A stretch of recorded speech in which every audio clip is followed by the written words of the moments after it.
You mentioned a lot about the customer. Can you talk about some examples around how you're embedding the customer into your teams?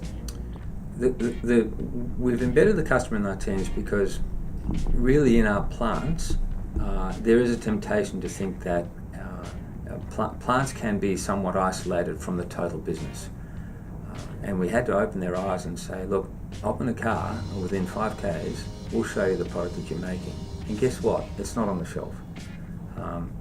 And so it's and we did actually do that in a number of instances.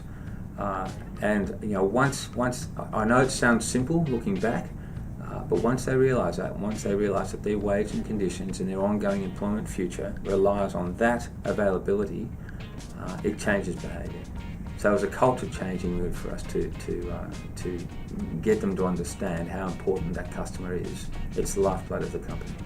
So Crispin, you mentioned a lot about the customer supply team.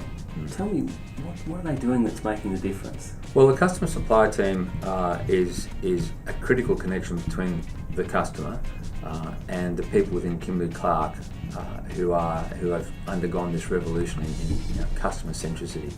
So we speak to them very regularly. They run meetings at least on a weekly basis, and because we've done so much work further into the supply chain to enable that quick response that we can exercise now, the customer supply chain are our eyes into the customer. So we're in contact with them daily, but we stick to a weekly cadence of identifying issues, setting up a plan, and equipping that team to go to Woolworths with a front foot initiative rather than where we were in the past, where we were really responding to problems after they had occurred. So the customer supply chain for us is the front foot for the business, and we rely on them very heavily.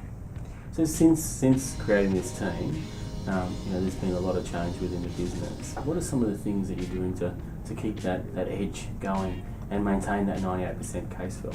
I think what we're doing now, after making the big shift that Crispin's already been talking about, is going after process improvement, and our continuous improvement program is a big part of that.